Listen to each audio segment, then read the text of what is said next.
Hello everyone. मैं आज आपको बायोकेमिस्ट्री सब्जेक्ट में प्रोटीन के बारे में डिस्कस करेंगे। ठीक है, तो प्रोटीन्स क्या होती है? प्रोटीन्स हाई मॉलिक्यूलर स्ट्रक्चर होता है जिसका अणुभार जो होता है उच्च होता है और अनेक मॉलिक्यूल्स मोनोमर्स मिलकर प्रोटीन्स बनती है। तो अमीनो एसिड होते हैं, जो अमीनो एसिड होते हैं, अमीनो एसिड आपस में मिलकर क्या बनाते हैं? अमीनो एसिड पेप्टाइड बॉन्ड से जुड़ के प्रोटीन बनाते हैं। प्रोटीन जब ब्रेक डाउन होती है तो अमीनो एसिड बनते हैं और अमीनो एसिड से फिर प्रोटीन्स बनती है। प्रोटीन्स हमारे शरीर के लिए बिल्डिंग मटेरियल का काम करती है और बहुत इंपॉर्टेंट होती है प्रोटीन्स, तो इसलिए इसके बारे में डिस्कस करेंगे आज। तो सबसे पहले है प्रोटीन का क्लासिफिकेशन। तो क्लासिफिकेशन में क्या है कि based of chemical structure, chemical structure के आधार पर प्रोटीन को हम निम्न भागों में डिवाइडेड किया जा सकता है। जैसे सिंपल प्रोटीन, इसमें क्या है? इसमें केवल अल्फा अमीनो एसिड होता है, तो ओनली अल्फा अमीनो एसिड मिलकर बनी होती है। इसमें एग्जाम्पल है जैसा आपका एल्बुमिन्स। एल्बुमिन्स प्रोटीन्स का नाम सुना होगा आपने, ये होती है एक बाइट में और सीरम एल्बुमिन्स में।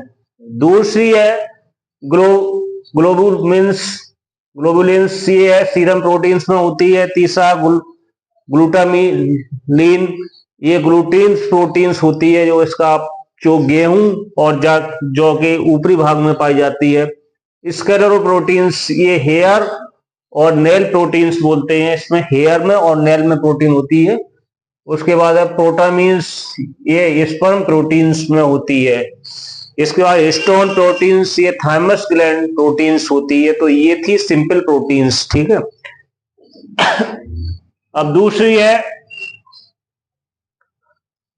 Complex protein. कॉम्प्लेक्स प्रोटीन जो जटिल प्रोटीन होती है, इसमें क्या है कि प्रोटीन्स के साथ, जैसे अमीनो एसिड के साथ साथ दूसरे भी एलिमेंट कंपाउंड मिले होते हैं।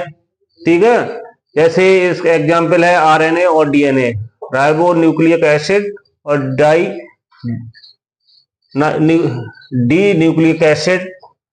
इसमें नंबर दूसरा है ग्लाइकोप्रोटीन, इसमें ग्लाइकोन्स होता है और प्रोटीन्स होती है मिलकर, जैसे ब्लड ग्रुप प्रोटीन्स। ठीक है, तीसरा है इसमें लिपोप्रोटीन, इसमें लिपिड होती है और प्रोटीन्स होती है। इसमें जो अंडे का पीला भाग होता है वो होती है एक योक और कोलेस्ट्रॉल और लेसिथिन। लेसिथिन जो होती है वो प्रोटीन, ये सेल मेम्ब्रेन में होती है लेसिथिन। फॉस्फोप्रोटीन, फास्फोरस होती है और प्रोटीन्स इसमें जैसे कैसीन, जैसे दूध में दूध की प्रोटीन्स। ठीक है, तो इस तरीके से। अब तीसरा है डेरिवेटिव प्रोटीन्स। ठीक है, डेरिवेटिव प्रोटीन में प्राइमरी प्रोटीन्स में है मायोसिन और कोंगुलेट प्रोटीन्स। दूसरी है सेकेंडरी, इसमें प्रोटियोज, पेप्टोज और पेप्टाइड्स, ये थे प्रोटीन। अब based on biological function, biological function के आधार पर, जैविक आधार पर प्रोटीन्स किस प्रकार की होती है। नंबर एंजाइम्स, एंजाइम्स को आप डिटेल में पढ़ेंगे।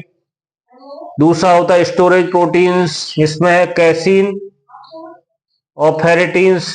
और तीसरा होता है ट्रांसपोर्ट प्रोटीन्स, हीमोग्लोबिन और हीमोसाइनिन। ठीक है, तीसरा डी है हार्मोन्स। ठीक है, और रेस्पिरेटरी प्रोटीन्स, इसमें है मायोग्लोबिन्स और साइटोक्रोम्स।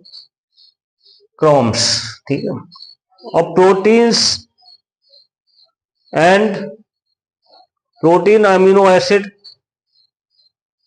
Deficiency disease.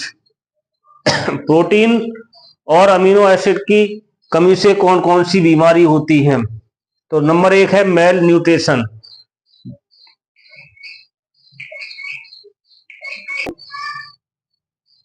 तो प्रोटीन की कमी से कौन कौन सी बीमारियां होती है? तो सबसे पहले मेल न्यूट्रिशन।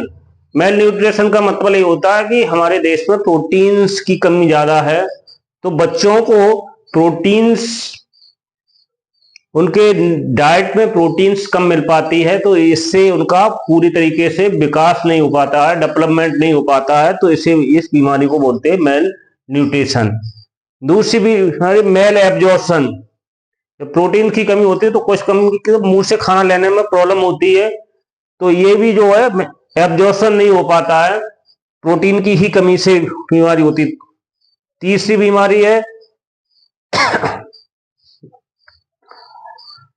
बीमारी है क्वाशकोर डिजीज। ये भी प्रोटीन की कमी से होती है, इसमें बच्चे का जो है पेट निकल आता है और हाथ पैर पतले हो जाते हैं, ये भी जो है कुपोषण की बीमारी है।